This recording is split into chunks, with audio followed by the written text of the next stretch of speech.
Olá! Programa Autores na Web chegando para apresentar mais uma coleção para vocês e hoje a gente vai conhecer a coleção Liga Mundo Matemática da editora Saraiva, aprovada no PNLD 2019. E a autora da coleção está aqui comigo no estúdio, a Eliane Reame. Seja muito bem-vinda, Eliane, que prazer recebê-la. Muito obrigada, Kelly. Muito bom estar aqui para poder falar sobre a coleção, apresentar as características principais da obra.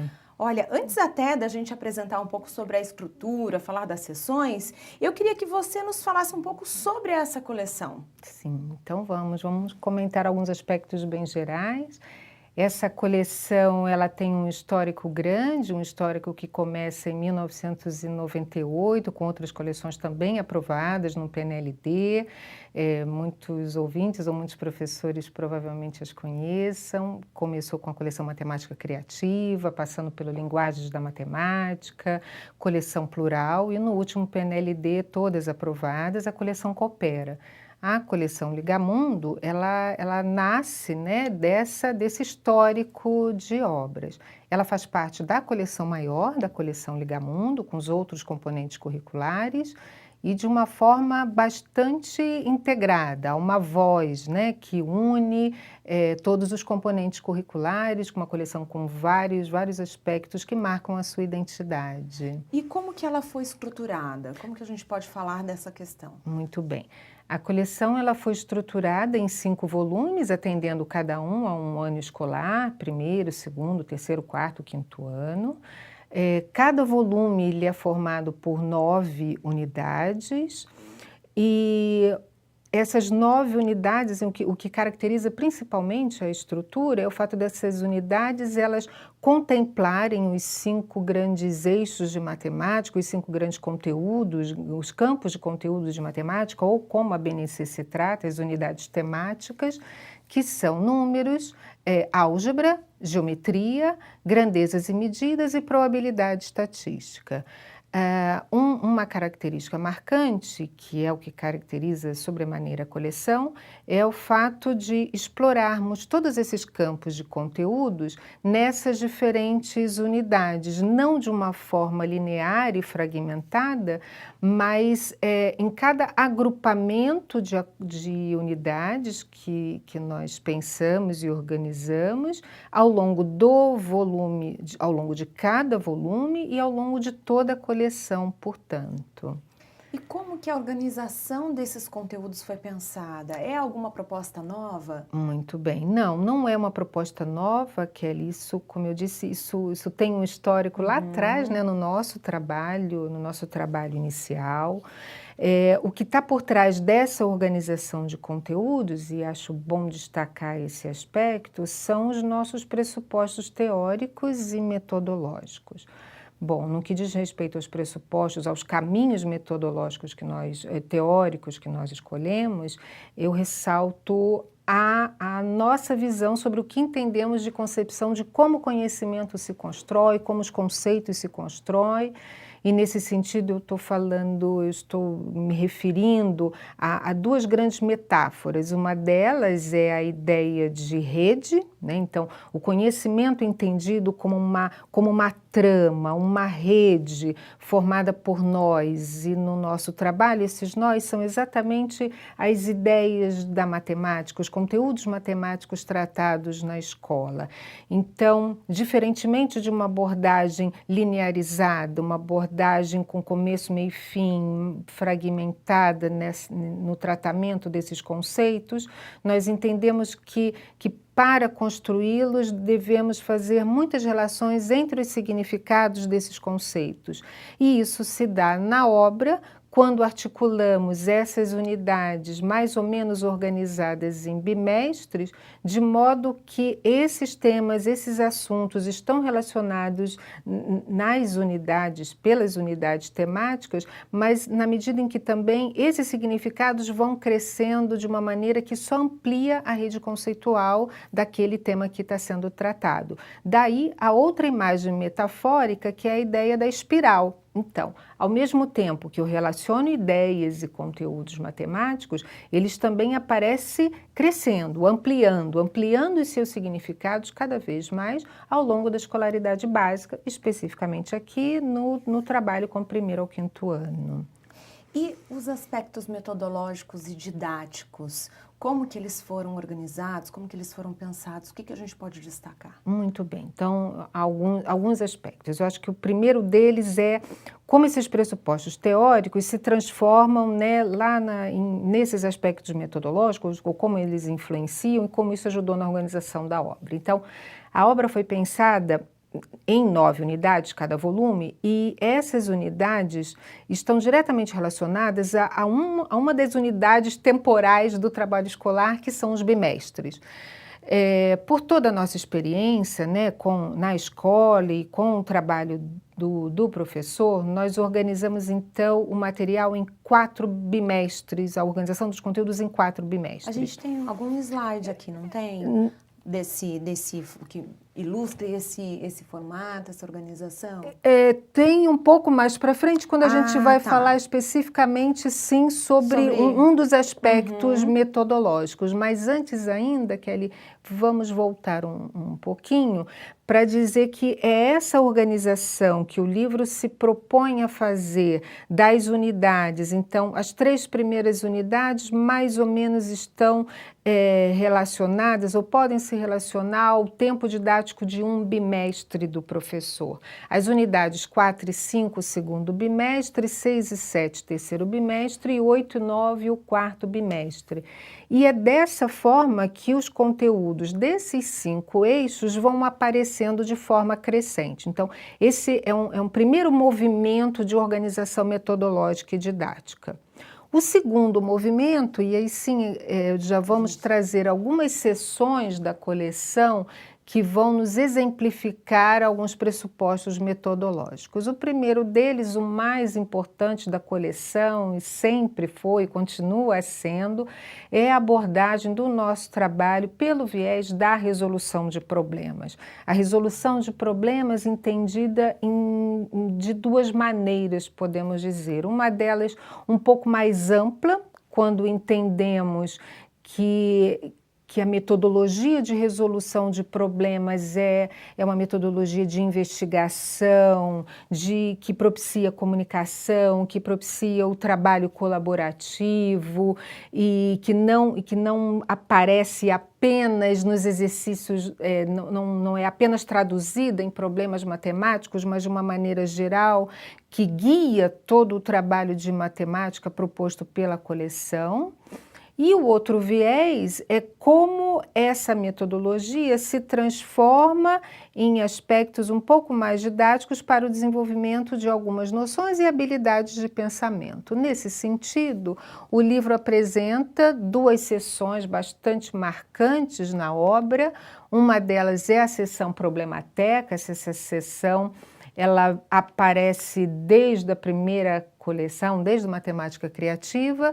É uma seção que apresenta problemas não convencionais, problemas que abordam habilidades do pensamento lógico dedutivo, uma seção que apresenta alguns problemas clássicos da história da matemática, como da travessia dos rios, problemas que envolvem a resolução por meio de uma estratégia diferente da dos procedimentos de cálculo.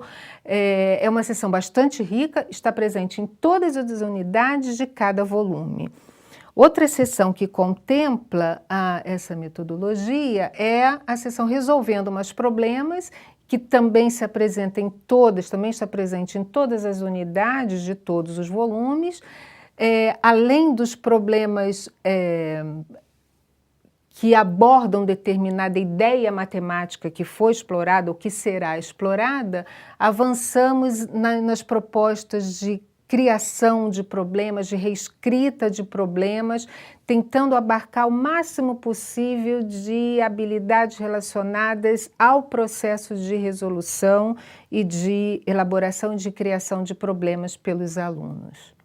São as principais, eu diria. Eu acho que esse é o aspecto principal da obra, o aspecto fundamental que caracteriza toda a coleção. Bom, a gente tem então essa noção com essas duas sessões que você apresentou, apresenta esses aspectos metodológicos, mas quais outras sessões formam essa coleção, né? Como que a gente vai encontrá-las? O que que elas nos apresentam? Muito bem.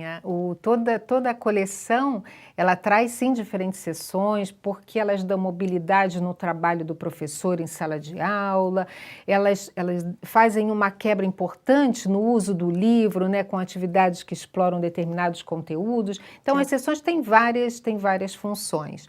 Uma delas é, de fato, operacionalizar outros procedimentos metodológicos, outras concepções metodológicas que nós temos para o ensino e aprendizagem de matemática. O trabalho com jogos, né, jogos sobre o viés também da resolução de problemas, eles aparecem em toda a coleção. Há sempre um convite inicial para o aluno conhecer as regras do jogo, jogar o jogo, Kelly, antes de vir para a proposta que responde problematizações acerca do jogo. Isso tudo é orientado no material do professor, mas é uma sessão rica porque também, como eu já disse, responde a um dos nossos pressupostos de trabalho. Outra sessão, esse é um outro exemplo da mesma sessão. Hora de jogar. Vamos avançar. Uma sessão muito significante, muito importante da coleção e que marca toda a coleção Ligamundo, não só de matemática, é uma seleção, é um dos pontos de identidade de toda a coleção, é a sessão Conectando Saberes. Nessa coleção também, não só nessa sessão, mas nela também, nós trazemos aspectos diferentes que envolvem a exploração de aspectos relacionados à pluralidade cultural, à interdisciplinaridade, quer dizer, como que a matemática faz interface com artes, com história e geografia, com a cartografia especialmente, com ciências, com aspectos da cidadania.